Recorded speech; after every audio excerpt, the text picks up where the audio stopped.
Welcome back to My Book of Mormon with me, David Michael, and of course, Bryce Blankley-Nagel. How's it going? Oh, going all right. I'm right on. really looking forward to tonight. This is going to be something.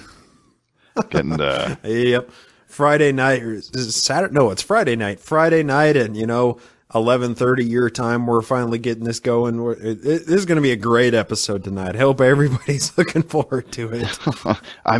I'm afraid to hope that you read ahead and you know that for a fact, because as I recall, the last episode ended with David Whitmer's prophecy, right? And it was exactly, well, maybe not exactly, but basically the same thing that you've given the last 5 people. So that was fun.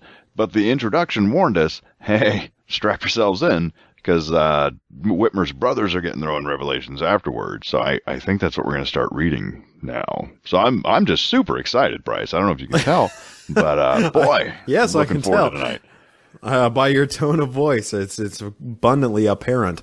And I will have you know that I am not following my Boy Scout motto tonight. I am not prepared. We're both reading this for the first time, shooting from the hip. So good luck to us both. All right. That's, but I have a feeling like it's going to be a lot of the same stuff that we've been covering lately. So we'll see how it goes. So there you go, Mimos. We're setting the bar nice and high for you tonight. Hope we don't let you down. Anyway, but before we do start, one shout out to make to our newest bishop, Bishop Michelle Matson. So Bishop Michelle, welcome and thank you so much. That is awesome. And I'm sorry if your generosity came on this episode. I'm sorry. It's probably going to be great, Bryce. You're probably right. I'm gonna stop telling people it's going to suck. I'm just really worried about what I know we're about to read, because I think it kind of warned us that it's going to say the same thing. But okay, maybe I'm wrong. Hopefully I'm wrong. Why would you think that? Is it because the past 8 chapters that we've read have just been a copy and paste of the previous other 8 chapters? Yeah, I think so. I think I've seen a pattern. A little bit. Whenever yes. Joseph decides to give a revelation to some random person, it's for one of 2 reasons. There's either they just need a pep talk, and if I tell them that God's talking to him directly, that'll get him right in line, so get a little more faithful, right? Stop asking so many questions. And the other one seems to be well, no, I just need something from you, right? So you're either going to give me free labor or material things, and because God said so. Yeah, exactly. And I think you kind of developed that theory last episode. It's maybe Joseph was kind of using this as a bit of a currency, because he didn't really have much of anything else to give anybody else. When when he went to Joseph Knight Sr. and was like, hey, can you move me from Harmony up to Fayette? If you do, you'll get a revelation from God. Wait a minute. Didn't he also borrow his horse or something like that? Same guy? Yeah, that was when he went to get the gold plates in 1827 with his wife. All right.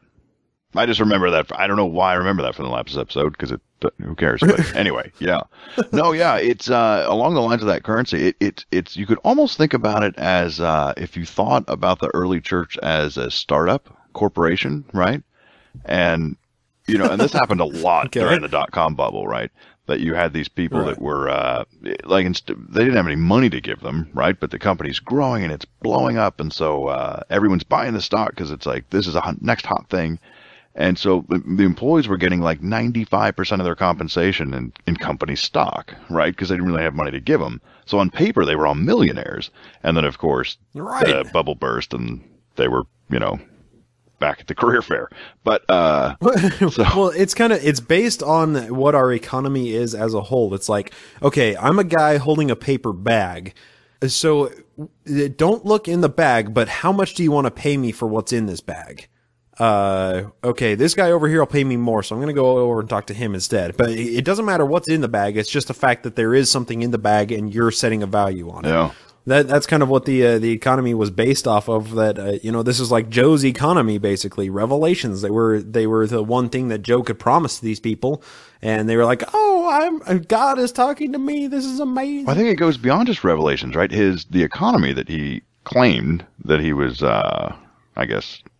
responsible for was eternal life, right? Salvation, and so. Oh yeah. So it was almost like he was buying you off with shares of heaven, right? Like if you want to think of it from that same kind of startup mentality. And so it's just like, it's, don't worry, I have this awesome thing that will eventually pay out in, exceedingly. And it didn't even have to, go to their afterlife, because he was saying that Zion is going to be built. Zion will be somewhere, and you get a share in Zion if you follow me. And Zion was just like the promised land. It's where God was going to return to reign personally over the earth. I mean, that was the idea, is heaven was going to be here on earth. That's what Zion is. So he wasn't even having to default to eternity in people's afterlife to sell them something. He was just like, hey, if you want, we have this commune that we're building, you can be part of it, and I'll give you special revelation from God, just like God talks to me all of the time. And if not, you'll be on the outside when paradise is here. Exactly, right? You're going to be burned. You're going to be one of the 6.999 billion people that are burned. All right. Okay. You know what? We probably just, that was probably everything interesting we were going to say this episode, and we haven't even started reading. All right. we shot our wad way too early. We were just reminiscing about last episode. Anyway, okay, I'm going to start section 15. Let's give it a shot. And for those of you that have been paying attention, this should not be a shock that this is revelation given through Joseph Smith, the prophet, to John Whitmer at Fayette, New York, June 1829. This message is intimately, yeah, and impressively personal. Well, wow. I guess I am a little excited now. Intimately and impressively personal. All right. All right. In that the Lord tells of what was known only to John Whitmer and himself. Oh, really? Well, so that means that this was unique to John alone. Let's see if that holds out in the next section. Well, not only that, I mean, if I were John, I'd be like, well, what the hell, God? I thought that was our secret, and you just told the whole world. What the hell? I mean, they made it intimately and impressively personal. So this is like his deepest, darkest secret. And right, I don't know. Exactly. I don't know what it is. Maybe it's not, but it's certainly the way they're building it up to be. Well, when you get into the first line of the revelation, it's calling him by name, so it has to be, deeply personal, just like all the other personal ones that we've read that were copying and pastes earlier. We'll see. We'll see. They're all personal, deeply and intimate and personal. I'm not going to read the first verse till we get to it, Bryce. We're still in the intro. We're jumping ahead. Wow, you're taking still not done. To get through still not intro. Done. John Whitmer later became one of the 8 witnesses to the Book of Mormon, and that is true. I knew that name rang a bell. I remember why. From episode 1. He also became one of the primary historian of the church as well. Following in Mormon's footsteps. Yeah, I remember the first time I saw him referenced as an ancient historian, and I don't know why, that just cracked me up. Okay, section. So you're going to start since you already said it. You might as well. All right. Hearken, my servant John. Dun dun dun. Personal caller there. And listen to the words of Jesus Christ. There's the caller ID. Gotta have it. Your Lord and your Redeemer. Another caller ID. For behold, drink. I speak unto you with all sharpness and with power, for mine arm is over all the earth. And I will tell you that which no man knoweth, save me and thee alone. All right, before we move on, this does seem to be like this, I know we keep joking as it's like a caller ID. It's almost like a royal proclamation, right? Or the royal introduction. So, back in the day when, it's Queen Victoria, Empress of India. Well, that wouldn't have been Victoria, would it? Yeah, it would have been. Empress of India and Queen of Scotland and Queen of England and the Great Isles. Like she hath sent her decree to the people of the land. It would take forever to get through, how someone's official title, right, or official name. And so it seems like it's this is Jesus. Okay, I'm the one that saved you. It's like, yep. I'm really strong. This time they left out the bone and joint and marrow and all that stuff that he could just chop through it at any time. But it did say I'm sharpened with power and my arm is over all the earth. So it's like, I'm Jesus. I saved you, and I can just flick my finger and destroy you anytime I want. And you're screwed. Like that is the standard introduction to who is Jesus. So there you go. Right. But this section was unique in it saying, I will tell you that which no man knoweth save me and thee alone. No, I know. Now we can move on to that. I was just commenting on the first two.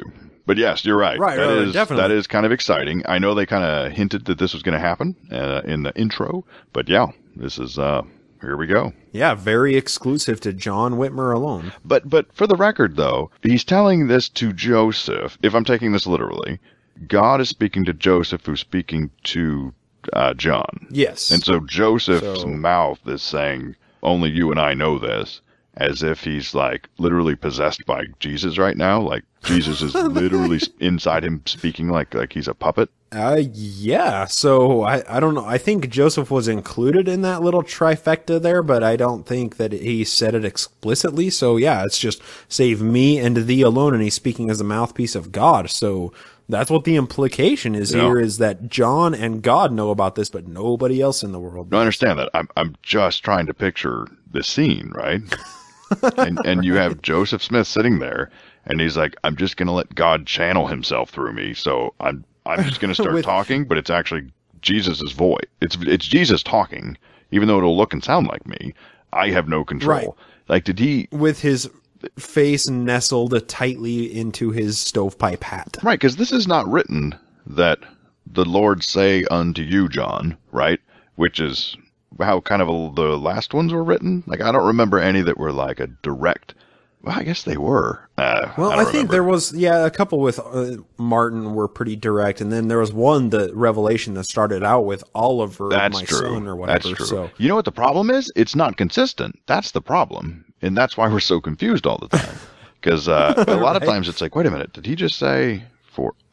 wait, what? Because you have to finish translating? Wait, who's he talking to right now? You know what I mean? It's always... Right? Exactly. Yeah. Yep. All right. Sorry. Yeah. And Joseph kind of switched prepositions there a lot. He and then I. What do you mean? I is in the royal I, or I is in God as I? Or, I got used to that. Exactly. The worst thing about the Book of Mormon is their use of pronouns. You never knew who was fighting who and who was unrighteous. It was all just, and they fought with them, and they won. And you're like, well, thanks. That's super informative. All right, so let's get back to this. Right, exactly. So all we know is that there's this little dirty secret between Jesus and John, and it's intimate and impressive. So here we go.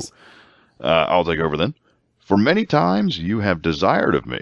Boy, this is getting steamy. To know that which would be of the most worth unto you. Okay. Let's see what Jesus had to say to this intimate and impressive request. Behold, drink. Blessed are you for this thing, and for speaking my words, which I have given you according to my commandments. So wait. So John was commanded to say that? I guess. Well, okay, so you know how I think it was like 2 or 3 sections ago, Hiram was talking about stuff, and God told Hiram to not reveal anything until the work is finished and stuff. Well, I think in this case, John Whitmer was preaching Mormonism or the Gold Bible or whatever to some of his friends, and Joseph was like, "Dude, good job. You're you're getting ahead of the bandwagon there, but you're just blazing a nice little trail for me up in here in Fayette, New York. So just keep that up there, my friend John." That's my theory on it anyway. Well, then why was he upset with Hiram for doing the same thing? Because Hiram was preaching wrong stuff. John was preaching right stuff. I guess. These are all just guesses. I'm with you. Guesses. They're hypothetical. Sure. But still, I mean. But you've done enough research that your hypotheticals are quite educated, right? You're not pulling this out of thin air. Sure, trying not to, but it seems like Joseph is very pleased with John, God is very pleased with John with this revelation, whereas with Hiram, it was like, dude, stop doing what you're doing. You're screwing everything up. Well, what are you going to do? Well, that makes sense. Although we haven't gotten that. It says he's blessed because he asked God, or Jesus. Can I say that interchangeably? Is that normal? I can't help myself. I think right now it is. All right. When we get in later revelations, not so much. All right, gotcha. So anyway, yeah, he just said, Jesus, I super want to know what you want me to do. Pretty much is what that is. And now Jesus is like, whoa, dude, you're totally blessed because you asked me that. And apparently this was a secret that they had to each other, which is weird. I don't know why. I mean, didn't God tell everyone to do that? You know what I mean? Well, and the best part is like the next section is really, it's not that great. All right. So I'm going to read it on here. And now behold, drink, I say unto you, that the thing which will be of most worth unto you will be to declare repentance unto my people. No. That you may bring souls to me, that you may rest with them in the kingdom of my Father. Amen. What a shocker. So it's like, dude, you're so awesome. Everything that you're telling people is exactly what Jesus Christ wants you to tell people. So just keep doing that because you're awesome. Yeah. Here's your revelation from God. Nice and authentic. The thing that's spooky about that is when it's like, Jesus is looking at him going, bring souls to me. It's just like, that just sounds really creepy, you know? It sounds like Hades is using souls as a commodity or something. It's like, I must reap as many souls as I possibly can. Well, it was like the Inglorious Bastards, right? You're like, I want my scalps, you know, that kind of thing. Or exactly. Or David in the Old Testament. Didn't he have to like go and collect 100 foreskins or something? And yeah, or even Ammon collecting the arms of all the people, of all the dudes he shot off. To make him a little more relevant. Yeah. Plopped him in front of the exactly. king. And so it's just like that. That's kind of what I hear when someone's like commanding someone else, especially when someone's ordering it, right? You know, go and bring me their heads or whatever. And then, but that's what it just sounds weird. It sounds evil, right? I want you to collect souls for me. You're like, oh, all right. Weird. That you may rest with them in the kingdom of my Father. Right. It doesn't even necessarily say it's a nice place. It's just like, bring me their souls so they may rest in the kingdom of my Father. You know, and we'll go from there. But it's all about statistics, right? Maybe that's why missionaries are so motivated by their baptism numbers and their new contacts and all of the statistics that they have to report to their mission president is because of, you know, you're just bringing souls and, you know, the statistics that you speak for or, you know, the statistics you bring in speak for your performance. It's a sales job, right? As long as you make your boss happy by having good numbers in the sales, he doesn't care what time of day you come into work, as long as the numbers look good. And that's what this is. It's like bring in good numbers, bring in good souls. Yeah, the difference is in actual sales, everyone forgets what you did the year before. You have one bad year and you're out, you know. Right, that's true. Very, very true. Anyway, all right. Yep. So section 16, that's all the 15 had to offer. I know it took us a while. But maybe we'll try and dig through this one a little quicker. Which nothing really had. The intro made me think we were getting something exciting and hot and steamy. And no, it was no such luck. All right.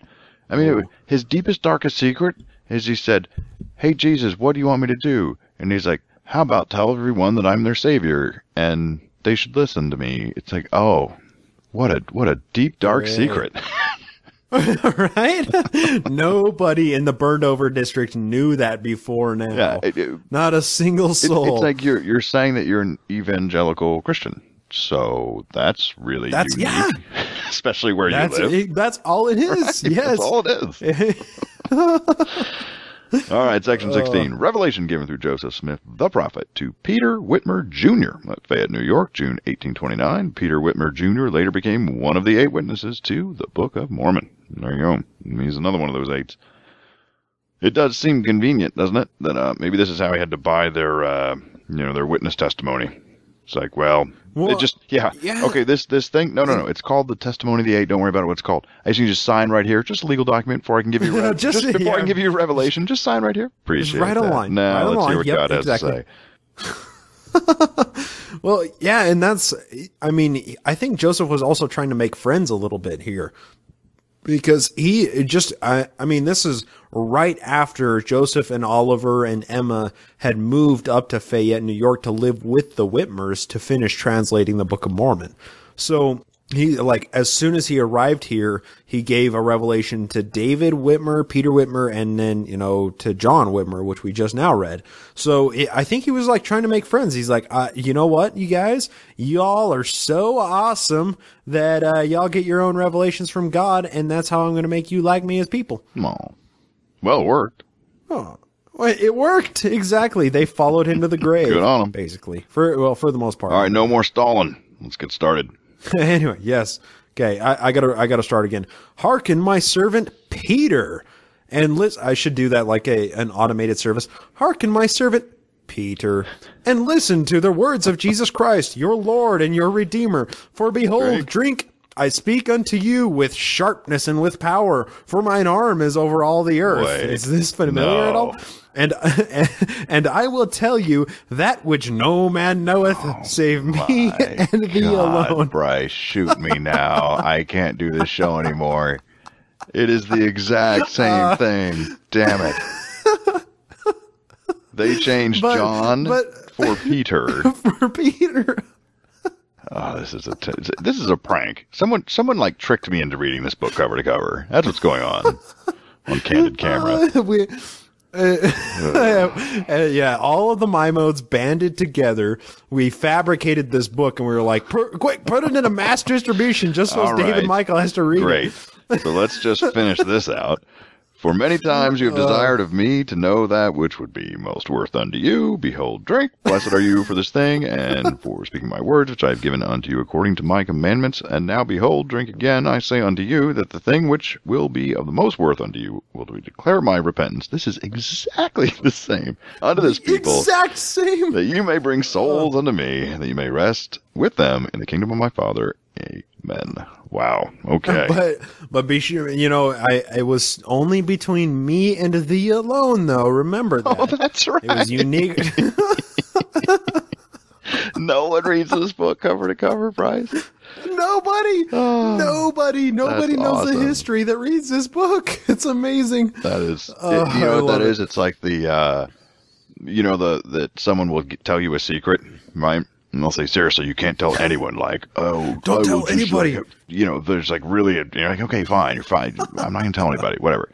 And then you later find out that he's kind of told everyone, and everyone is bound to secrecy, but we all know, but we're all not supposed to admit that we know. You know what I mean? Right? Yeah. So it's like this big old purple bunny in the room, and you're like, who's going to talk about it? Who's going to say it? Because we all know what's happening. Yeah, and there was this happened to a friend of mine. I don't think. And then he brought up the secret, right?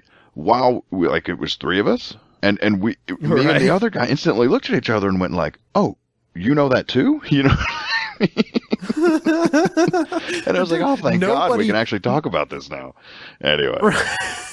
Nobody that was getting these revelations from Joe ever checked him. They never checked him on it. They were like, wait, this revelation kind of sounds like John and David's revelation. Are you sure that God's really speaking? Man, no, don't read those other ones. This is to you and you alone. It's between you and Jesus Christ. Take it up with him. Okay, that actually brings up an interesting point, because if there was someone scribing it as it happened, right? And then you would think if the revelation was for you, you'd be like, appreciate that. I'll take that written record with me, right? Right. Wasn't this for me? Why do you need these to keep brothers, it? I don't understand. Did they not compare notes? Right? Exactly. They're brothers. How did they not talk about this? Well, okay, forget about strange man moves into the house. That's actually, I can believe, because who remembers verbatim, right?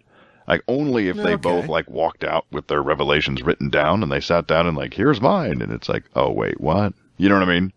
The same. Oh my God! Here I was all proud. You've had those moments. You know what I mean? Oh yeah. Where you walk out of the class and you got your test back and it's an A+, and the teacher writes something like, "This is the best thing I've ever written. Super great job." And then you're just your chest is puffed out I'm a genius. And then you see your friend on the bus and he says the exact same thing. You're just like, oh. Well, now I don't know if she likes me or not. Right? So they couldn't have had it written down. The teacher doesn't like me. Well, I don't know if they were written down at the time that they were dictated. I assume they were, but I'm not 100% sure. So these could have been just dictated or, dictated down after Joseph gave some kind of revelation. He shoved his head in the hat and then just said some stuff to David and then said stuff to John and Peter separately on separate occasions, and then later was like, what did I say to them? I think I said this to this guy. Oh, and to this guy as well. And to this guy as well. Sorry. Exactly. You reminded me of what my original question was going to be. When was this written down? Are we supposed to assume that there was a stenographer in the room? Or, how did this happen that this was even written down? I'm going to give a message to this guy, Peter Whitmer Jr., right? Right. Anyone that's not Joseph or Peter, why would they care to write it down, right? I guess is my point. I think at these times, anytime it was kind of like a knee-jerk reaction. I'm basing this off of just, kind of what I know, so it may not be, anywhere near accurate, but it seems like it was kind of a knee-jerk reaction. Anytime that Joseph would pull out the rock and pull out the hat, Oliver would pull out his tablet, or not tablet, but his parchment and his quill, and be like, all right, I'm ready to take down what you're going to say. So I think they were fairly accurate for the most part. And then once 1833 rolled around, they were like, wow, we're starting to amass a huge pile of just loose revelations from Joseph Smith, all from God, as Joseph Smith is the mouthpiece. We should compile these together and call them the Book of Commandments. So that was never the intent, to like have a published book called that.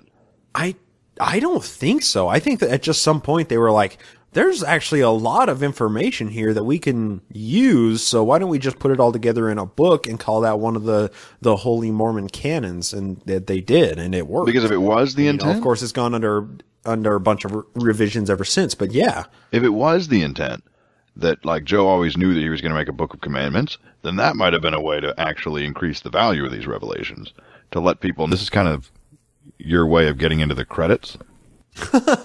Right. The credits roll at the end of the well, not movie in this case, but at the end of the book, it's like, yep, my name, I'm John Whitmer. Mine's totally in there. You see me? It says John right there. That's me. That's this John right here. Yeah. I'm so cool. All right, we have got to start reading this thing. We're just gonna. I swear, these chapters are tiny. These are like less than half a page, and yet it's taken us this long to get through one so far. So this is ridiculous. Yeah. Yep. I'm a little intimidated about the next one, though. So we'll see. So now it's 17. Sorry, that's true. We read 2 of them.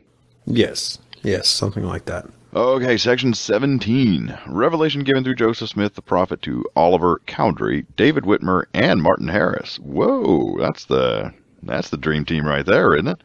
In Right. Fayette, New York, June 1829. All right. So they've all had their proper baptisms, right? Although Martin wasn't baptized then, was he? I don't think so. I don't really care. No. Actually, who would have been baptized in May 1829? It was just Joe and Ollie only. Nobody else got baptized until the church opened up. And actually, the account of them getting baptized in May of 1829, that doesn't appear until a couple of years after it actually happened. So yeah, we've discussed that, and we were hoping that someone would write in and tell us that they pinpointed the first time it was it entered into the book. I'm not sure when that happened. Sadly, but David Whitmer no. did say, I did find a quote of David Whitmer saying that I never heard of administering of angels till 1835, 36, or 37. So it was quite a few years afterwards that they were like, oh yeah, and we totally got baptized, meaning that we're totally the leaders of the church. Totally awesome. Don't you know that? Right, here it is. Here they are. It sounds like the dream team. All right, so here we go. Prior to their viewing the engraved plates that contain the Book of Mormon record. Wait a minute. So the claim is this is actually like a prequel to the Book of Mormon, like them even seeing the plates?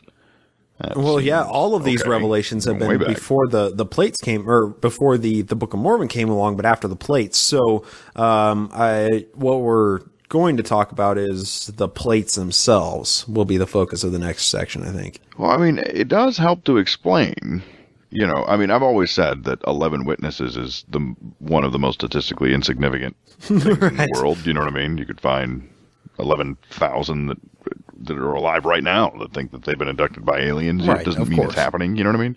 But there is, some logic in saying, why would these 11 people just make this up, right?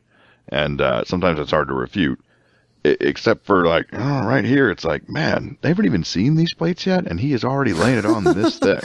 And this was, dude, this was at the end of the translation of the Book of Mormon, too. I mean, like 60-something% of the Book of Mormon had been translated. No, actually more than that had been translated by the time they moved up to Fayette. That's only when they translated from First Nephi up to Mosiah. Everything from Mosiah and Alma and everything, 3rd and 4th Nephi, everything after that had already been done. They were just about to embark on First Nephi through Mosiah. So, I mean, yeah, it's like, oh, I have these plates. Okay, where are they? Well, this is what the plates say. Okay, where are the plates? Well, this is what they say. Just don't ask where they are. This is what they say. Stop asking questions. Yeah. So this might be an answer to one of those many questions. Enough. Where are the plates? Joseph and his scribe Oliver Cowdery had learned from the translation of the Book of Mormon plates that 3 special witnesses would be designated. What? See Ether 5:2-4 and 2 Nephi 11:3, 27 and 12. I don't know what they're referring to. That might be fun to look up, but maybe next time. I'm not going to do it right now. Well, they're just parts in the Book of Mormon that say that 3 people will be witnesses to the plates of Moroni or the plates of Mormon or something. It's not terribly significant. It's just prophecy that Joseph Smith inserted ad hoc, basically. Oliver Cowdery, David Whitmer, and Martin Harris were moved upon by an inspired desire to be the 3 special witnesses. Yeah. I don't know why they would be the ones inspired. I'm pretty sure they all had pretty good motives, right? I mean, Martin Harris was just financially pot committed. He needed this to succeed, right? Right. I mean, he was locked in a vicious cycle of sunk cost fallacy at this point. Yeah, and there's different. I don't want to go into the why Oliver was doing it or why David was doing it, but yeah, for it just to be like, yeah, they were just moved and inspired. It's like, no, that's called motivated. In some cases, very strongly motivated. Maybe for their only livelihood motivated. Yeah. Anyway. Yeah. So, all right. Is that the end of your intro? No, my intros are never done. The prophet inquired of the Lord, and this revelation was given in answer through the Urim and Thummim. And now I'm done. Because we just had to have that last part. Everything that you said, none of it is in mine, and everything mine says is completely different. So you have a different intro.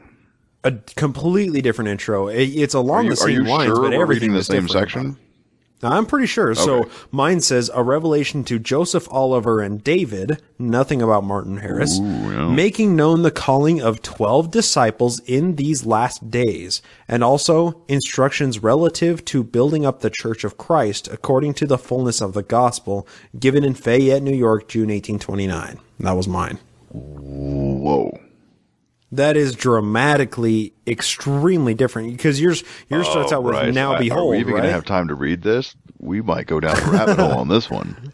There's a lot there. I was looking at it. This is kind of a hefty section. Should we speed read this? No, I want to talk about why that's so different, and there's so much is different. So let's start with the first difference. Okay. Martin's not including Martin Harris. Yeah. Right. Why did they not include Martin Harris? And I got to say, from what I've been reading, it doesn't seem like Joe has been too pleased with Martin Harris at the time of this writing, right? No, not really. I mean, probably a quarter of what we've read in this thing so far has been, how could you, Martin? How could you? Right? Pretty much been and it. And you're not going to catch me in my lie. He was taking out this insurance policy. We pointed this out multiple times. It's like, yes, he was trying to say there's no way that the works of God will be frustrated by the works of men. And, everything that you're doing, Martin, you're an evil, wicked man. And we deliver the plates or the manuscript into your hand and you're an evil man and blah, blah, blah. It's like, okay. Yeah. So there must have been a little bit of tension at very least between Martin and Joe at this time. And I think you are accurate. I said, how could you, Martin? I think it was "How dare you, Martin" was actually more how dare you. Yeah. Right, exactly. But then later on in church history, Martin started to be a little bit more revered, right? Yeah, definitely. And so let's throw him in. So he gets posthumously what's the word? Posthumously, that's right, isn't it? Posthumous added into a revelation. That's great. Yeah, well, lucky him. Well, we don't know when it was added, but that's okay. So that's the first part. And then mine says something about 12 disciples in the last days. Yours said nothing about the 12 disciples. No, mine very specifically said 3. Very specifically said 3 witnesses. Did it say 3 disciples or witnesses? Special witnesses, in fact. Oh, no, first it said 3 special witnesses. Yeah, special witnesses. Yeah, there you go. Interesting. And so that's crazy different. And also, mine had to call out that this happened before they saw the plates, and yours didn't mention that. Right. It's implied by the, well, actually, no, sorry. It's implied that they didn't have the Book of Mormon at this time because it was 1829. But the plates, it's like, hey, you guys are all going to get to see the plates, I promise, because you're special witnesses. Don't you like being special? Well, I guess I guess you're right. That's probably not the most shocking difference. But it says there has to be 3 witnesses. I have a great question.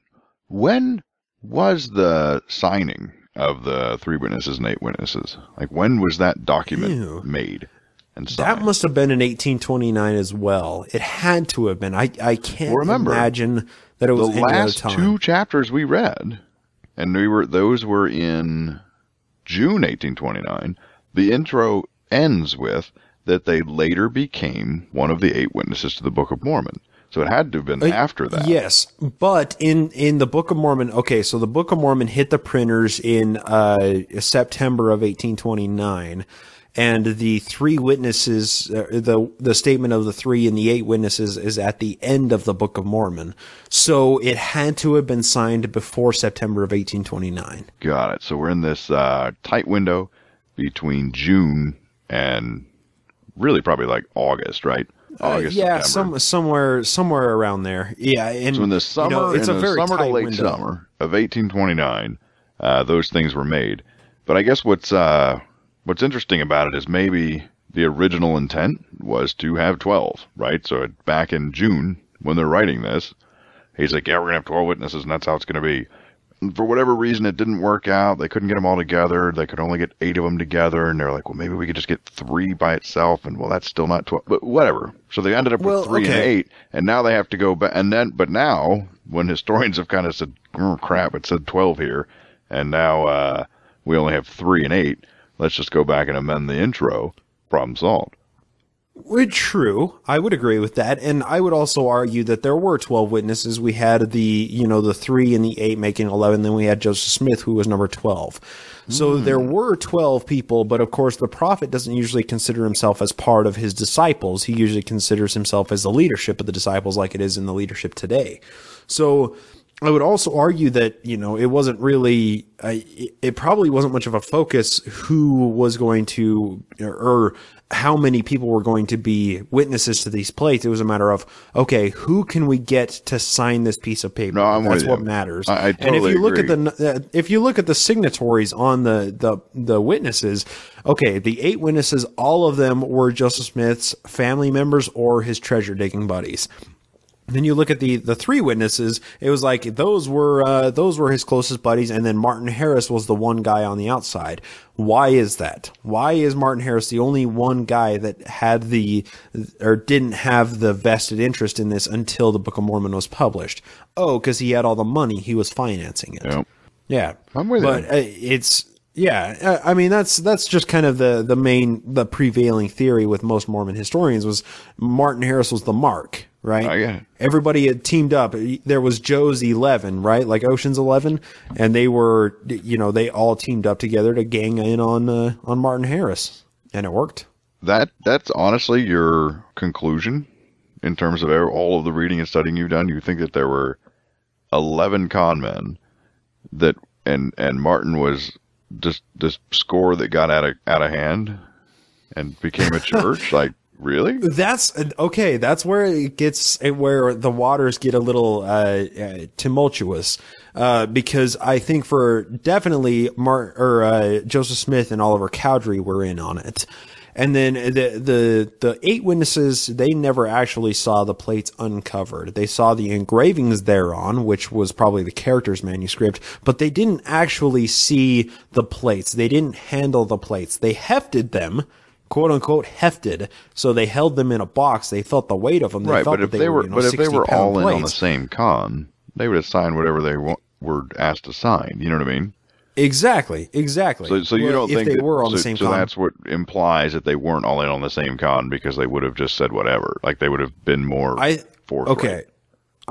I think they had most of them were at varying degrees in on the con. Like Oliver Cowdery, David Whitmer. I don't know about David Whitmer. God, he's kind of a tough case as well.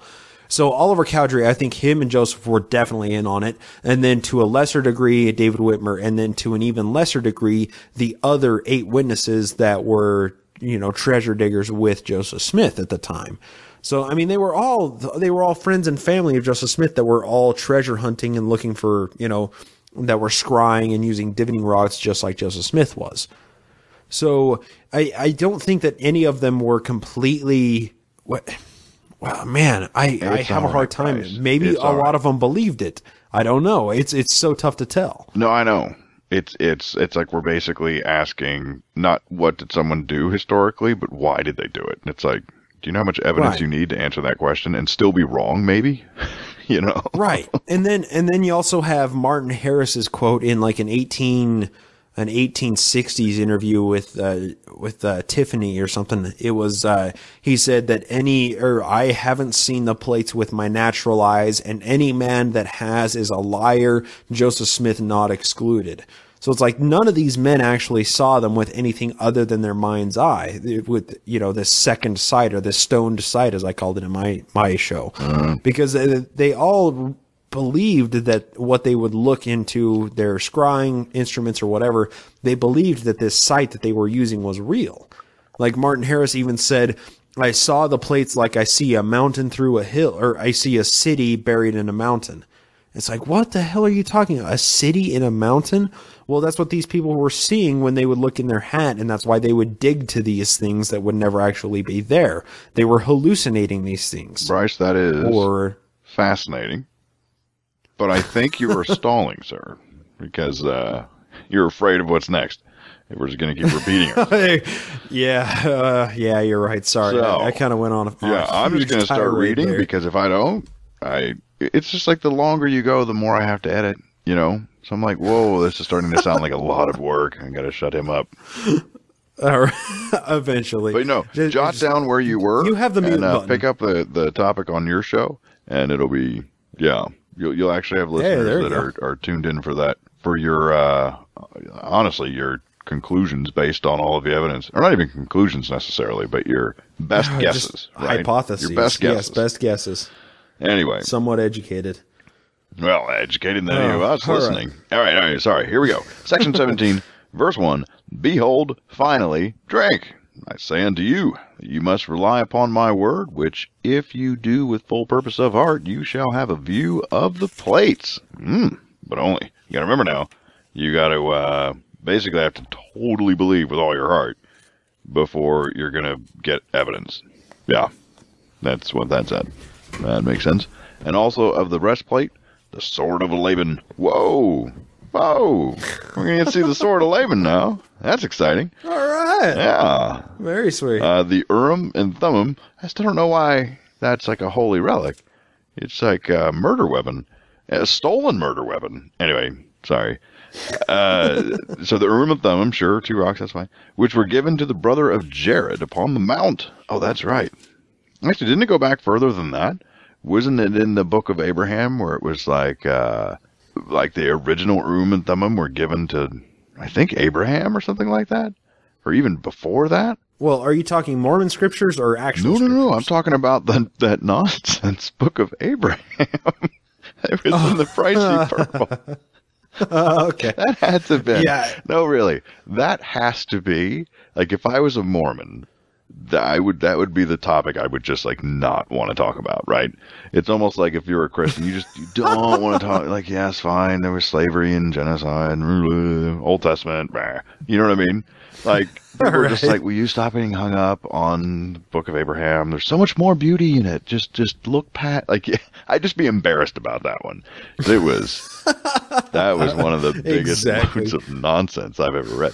But sorry if that insults anyone, but I can't imagine it would. But anyway, sorry. But that's what, in the Urim and Thummim, which according to Abraham, I can't say with a straight face, Abraham's own writing, Abraham, his handwritten note, Abraham, that Joseph bought at a fair because they were in Egyptian for some reason. Anyway, I just think that's fantastic. Delightful. But anyway, yeah, in that story, the like the Urim and Thummim have been around since forever, right? So anyway, I think here he hadn't come up with that idea yet, and so you know, it's only as old as the brother of Jared. That's actually not that long ago, bro, compared to Abraham. You know. Well, hang on. So Abraham was a contemporary of like 1100 BC.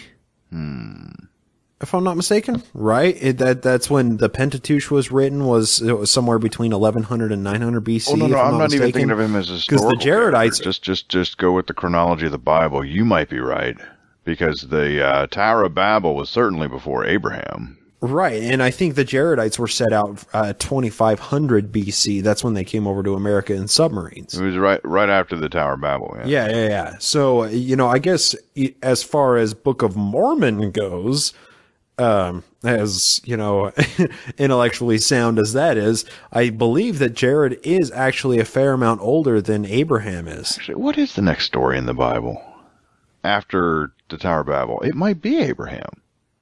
It might be back to back. Either way, I'm sorry. Good God, we are stalling so much. It's amazing how much we're stalling. Right. Okay. Yeah, you're right. I have to be abundantly clear here. The section you're reading right now is actually not in mine. So the heading that I read is actually for the next section. Well, no wonder it was so different.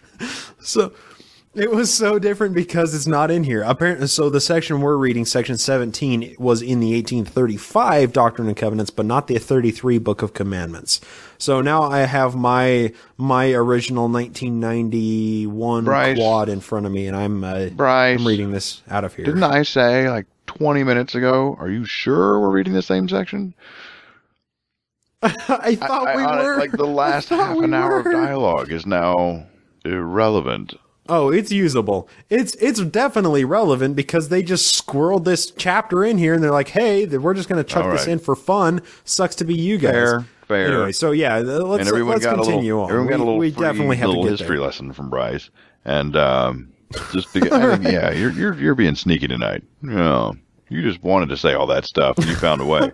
It seems unfair. Okay, so anyway, sorry. So wait till next week. The Urim and Thummim, given to the brother Jared upon the mount when he talked with the Lord face to face. Goodness. And the miraculous directors, again with these words, which were given to Lehi while in the wilderness on the borders of the Red Sea. The miraculous. So the directors are directors. That's the Liahona that it's talking about there. Yes. We need another word for the magic brass ball. You know, stop calling it different things. Pick a word. Yeah. Fine. The miraculous director. So he's saying, but okay, what's the parallel there? So in this, whatever, what they're about to see, as long as you like completely believe you're going to see it, before you see it, you're going to see plates, breastplate, sword, 2 rocks, and a magic brass ball. That's pretty cool. And this is exactly what I was talking about in my tirade there, is this second sight that they were using. It was the eye of their mind. They had a few different words for it. I call it stoned sight because it makes much more sense. So the next verse goes on, and it is by your faith that you shall obtain a view of them, even by that faith which was had by the prophets of old. So it was this idea of if you have faith in it, you will get a view of them, but it doesn't say that you will actually get to touch them or handle them, or you will obtain them. You will obtain a view of them. You will get to see them in this spiritual sight, the second sight. So it's just this whole like. So that's the legal disclaimer.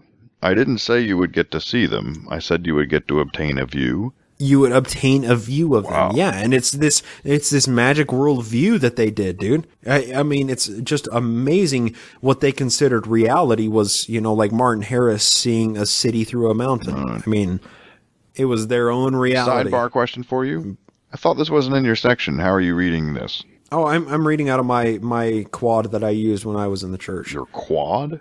Quad. That's what they call it. Your quad, your sticks. Your sticks? Go get your sticks. What are you talking about? Are you trying, like, is that a there's the private stick Mormon of- joke, or are you just like, am I supposed to be laughing? Well, I hope at least some of the Mormons laughed at that. Yes, that was what I heard on Sunday. Bryce, go get your sticks. We're going to church. And that meant your there's the quads, stick of, which I assume means 4 books. yeah, your 4 books. So I have a triplet and a Holy Bible. So mine isn't as cool as a whole quad. But yeah, that's, all 4 books piled together. But yeah, that's one of the prophetic Bible verses that Mormons use for the Book of Mormon is the stick of something, and then the stick of Joseph are talked about. And while we're holding the Book of Mormon, that's actually the stick of Joseph. Right. Do you know any of what I'm talking about? No, I don't know what you're talking about. So we're going to keep going. Why would I know what you're talking about? I gotta find this. I gotta find the reference to it. What is it from? Ezekiel 37. Yeah, the stick of Judah and the stick of Joseph. And Mormons use that stick of Joseph. Oh, obviously these sticks are obviously religious texts. So that's what it's talking about. The stick of Judah, which is the Bible, and then the stick of Joseph, which is the Book of Mormon. Sure. Why not? Why not? Okay, this is the reference. I'm sorry. Moreover, thou son of man, take thee 1 stick and write upon it for Judah and for the children of Israel his companions. Then take another stick and write upon it for Joseph the stick of Ephraim and for all the house of Israel and his companions. Ezekiel 37, 16. Yeah, they also would, slaughter animals and burn them on altars. They had lots of customs that were, anyway, we should stop. We should, yes, okay. Yes, I had to throw that in. Thank you very much. Very fascinating. The sticks. So now you know. No, it's funny. Listen, I love that I'm sure a lot of people laughed at that, and then people probably also laughed at the fact that I didn't know what you were talking about. So it's probably a win-win for everyone. It's fine. So here we go. But worth moving on from.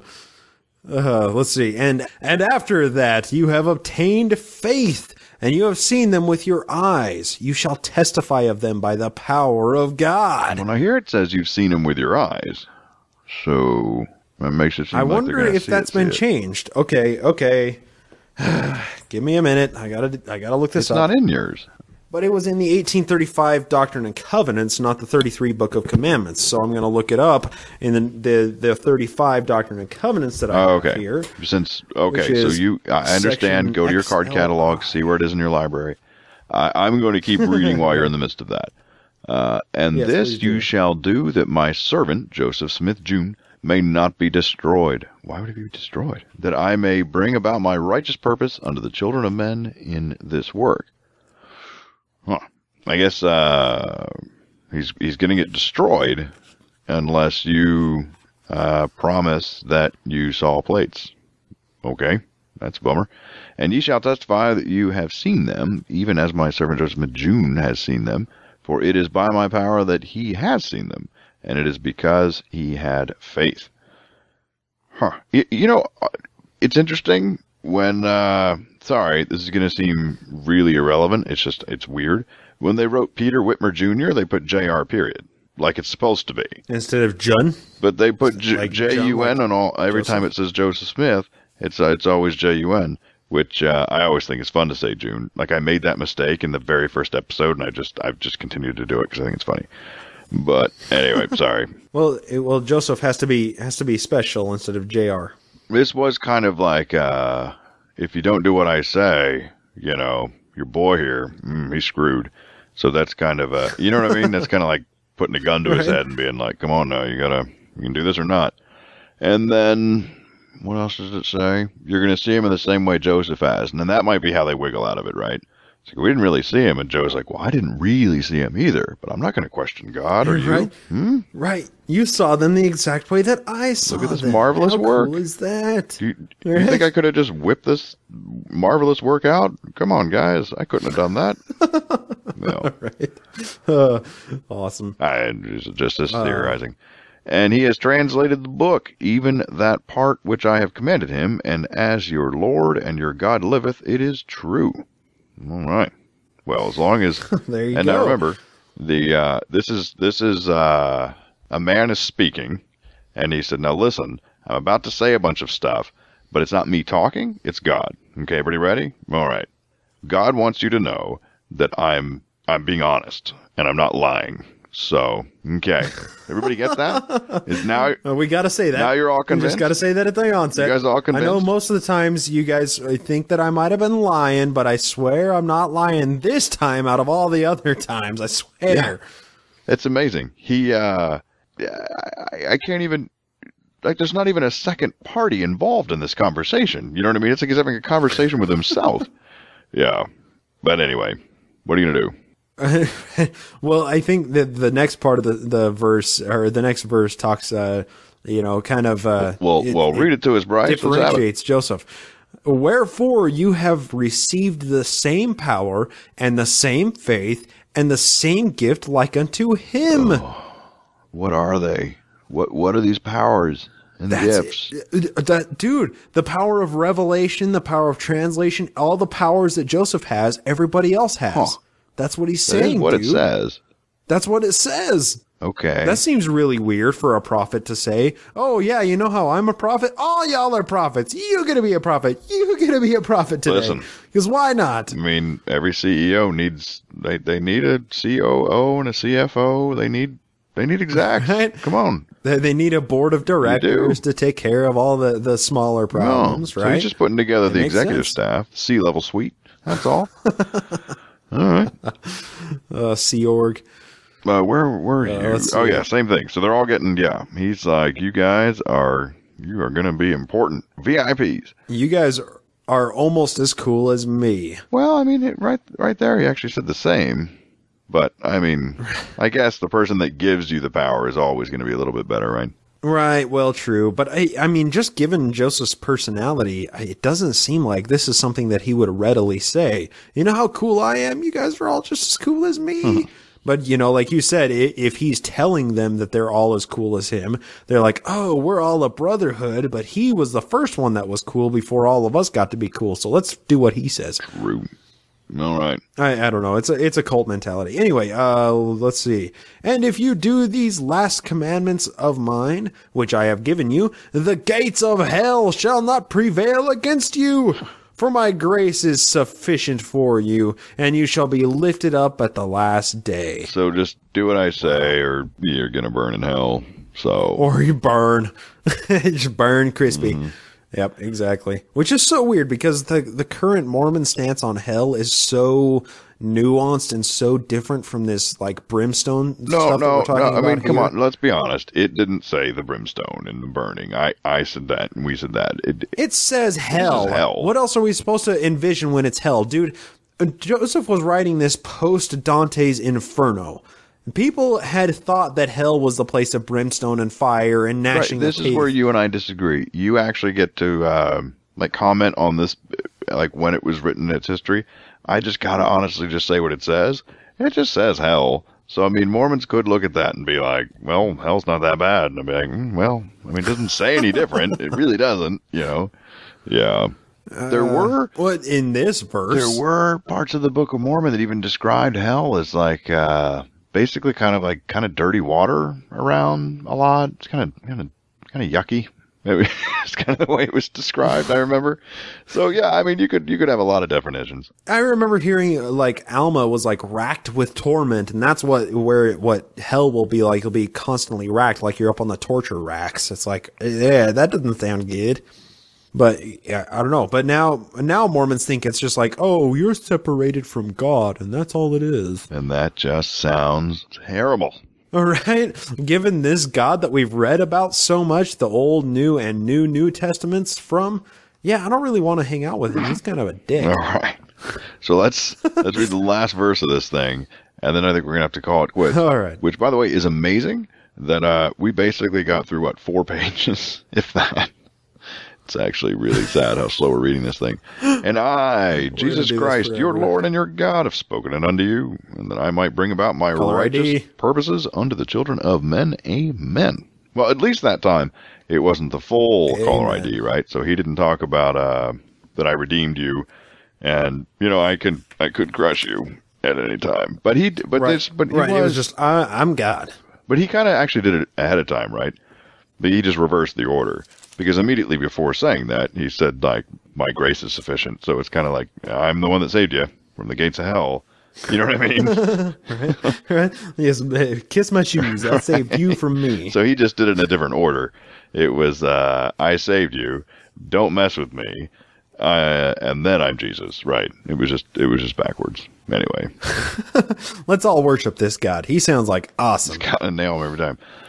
Wow. That is the end of whatever episode this was, which, I don't know. I guess it ended up being fun. It was quite disjointed.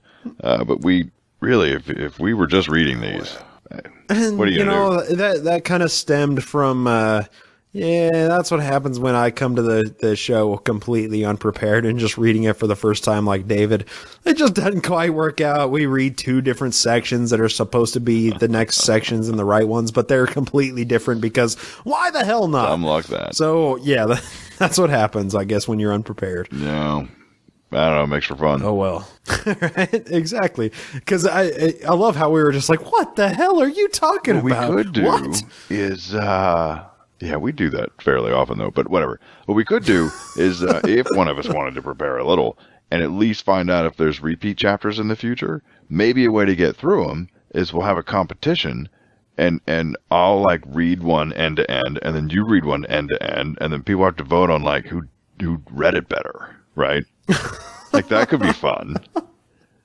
That could be kind of fun. That's not a bad idea, actually. Yeah, and maybe not even, like, do it together. Like, I could tell you, hey, send me a recording of you just reading chapter whatever. You know what I mean? Oh, boy, that sounds great. Except that it sounds like work. So, if anyone out there, don't assume Bryce can do this. He's writing books. He's just creating new shows. His original show alone took so long. He doesn't have time for this. I certainly, well... I probably do, but I'm not going to spend my free time doing this. But if anybody out there just would like to hear one of these upcoming repeat chapters, and don't tell me that it's not going to happen again. We all know it's going to happen again. Maybe we could have a read-off. And so if someone wants to give us a warning that if one of those is going to happen, like these next two, like pretty much exactly the same, then yeah, that might be a fun way of getting through another one of these. What do you think, Bryce? Because I think we're out of jokes to say about the fact that it repeats itself. There's nothing left you can possibly do except just grin and bear it and just read it. But I think we did okay this time by lightning through just pausing between chapters and talking forever. So that happened. Yeah, I mean, we did do like a whole 4 pages. I mean, that was more than I used to read just in my personal Book of Mormon study. So that's, that ain't nothing, man. That ain't nothing. That's what I can say about that. I know. The problem is, this is honestly like, you got an episode of Bryce and I just having a conversation, which is, we do this sometimes. We'll call each other late at night and have a few beers and just chat about stuff. And it's kind of what you got. And then every now and then we were like, oh yeah, we have to read something, and we would get through like 4 or 5 lines. Then we'd be back to our late night conversation. Doesn't it feel like that's what happened? I kind of feel like that's what you got. And sorry. And I'm looking at the recording ticker and seeing that it's almost at an hour and a half, and it's like, what did we talk about? Okay. I like was any of it relevant to actually what we're reading? That was all just talking. And let me also say that people will probably be looking at their phones right now, or their whatever it is they're listening to their podcast on, and going, an hour and a half? What? Yeah, that's how how much I will have to cut out of this to make it listenable, because it certainly will not be at an hour and a half mark for anyone looking down right now. Patron special only. That's what you get. Actually, if you give money to the show. It's not. I don't mean listenable in a sense that, like, I actually think Bryce and I did a poor job of the show. It was more, we had like some audio issues in the middle, and then we had to take a break, it's a little bit about quality too. Quality of product. There's a little bit of quality control. Not much, but a little bit. There is, especially when you have to find the beeps. I think you gave me one this time, just one. Although, do you know that our last episode there were 0 beeps? I think our first one. Wow, really? No, that was not our first one. Are you kidding me? I really was like, at the end, I was nervous. I was like, was I not listening for it? I didn't add any. Maybe I didn't notice. Wow. No, yeah. Maybe it was. All right, well, whatever. That's astonishing. Bryce, Anyway. thank you as always, and to everybody out there. Hope this was fun. Certainly, I enjoyed doing it, and I admit that I came into this one just worried about what I had to read, and then I forgot that it's like, well, yeah, but at least I'm doing it with my buddy, so who cares? Right. It's like imagine fishing alone or fishing with your buddy. Fishing alone, I couldn't imagine anything more boring. Just kind of like reading repetitive chapters of the Doctrines and Covenants. Yeah. So, but with your buddy, anything's fun. So, thanks for coming along to this ride with me. Exactly. Yeah, no, thank you on this drunken fishing reading trip. It's been an absolute party. I don't know that we're drunken. We wanted to be, but this was a really weak drinking episode. Oh yeah, it was kind of dry. Mainly because we didn't read myself. Much is why this was a light drinking episode. Well, and that's the thing. The verse the chapter that I was looking at, when ours became different, I was like, dude, we gotta get to reading this thing because it's huge. We have to. But no. You came in with the swoop, or the church, I guess, came in with the save on that one because they're just like, we'll just throw another random chapter in there that's a lot shorter. So here you go. So the next chapter is super long. Yeah, that's what I was looking at. Oh. Like, well, then you know what? Maybe we timed this perfectly. Maybe we did. Because I think it worked out. Sometimes we have an episode that's just one chapter because it just won't shut up. And I'd hate to start reading one of those, because if we get to be if we're at like 45 minutes in and we're done, then I'm like, maybe one more, right? But certainly under that, it's almost automatic, right? You only got 40 minutes of recording. Yeah, we're reading the next chapter. And then you get to a monster like that. My God, we'd still be reading. That'd be terrible. Oh, yeah. Anyway, no. We would not be reading. Well. We would be like 3 verses into that section and just be on some crazy rabbit trail talking about, whales or something. I don't know. Because we stay on topic for a little while, but then we just derail so fast. I don't know how anybody can listen to this. Wow. if the subscription numbers drop dramatically, we'll find out that no one is. But I don't know. I honestly think that it's a really weird way to get some insights about this. You know what I mean? Certainly unique.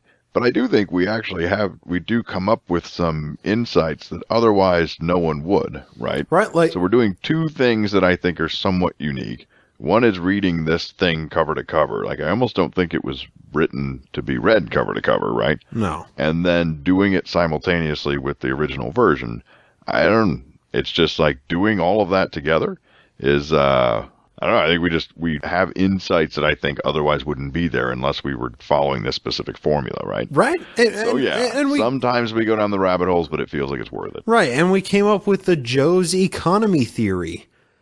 I mean, even that in and of itself sounds very scientific. Well, I mean, that's what it can be termed as, right? I mean, that's kind of what we've developed as a theory. It's like he was using these revelations as some kind of economy, as some sort of commodity that he could trade for goods and services, and it worked. It obviously worked really, really well because he got everything done that he wanted to do except run for president, and that's only because he died before he became president. So. Well, his currency wasn't backed by the gold standard, so that's probably... Kind of like ours today is not backed by any sort of standard? So Joseph was doing exactly what our Fed does today? Our currency now, I'm pretty sure, is backed by it's too big to fail. Oh, that's a delightful Like the rest of the world won't let it fail. Right. Just be like, what? No, we need that. But the thing is, I think Joe was smarter than us because all he did was take existing notes and then stamp the Nauvoo Safety Society on the back of it, or Kirtland Safety Society, sorry, and he stamped that on the back and was like, "Hey, here's your new money." Whereas America goes to all of the trouble of printing paper money and minting actual metal coins that don't actually mean anything. It's like, I think Joseph was a little bit smarter than the American government is today. And that's saying a lot. Yeah, and the worst part is that some of that really weird stuff you can't get rid of, like the back of the dollar bill. So strange. My son is always just like, are we like, is it some secret society? Like, why? There's a pyramid with an eyeball? What does this mean? What is going on? It's the Illuminati, man. It's the Illuminati and the Masons and the... Someone told me that written around that eyeball pyramid thing, it says New World Order. Is that right? It's like, yeah, that is what it means in Latin, bro. Yeah, it's just like really weird. So yeah, Joe avoided all that. Right. All the trouble. Much easier. All right.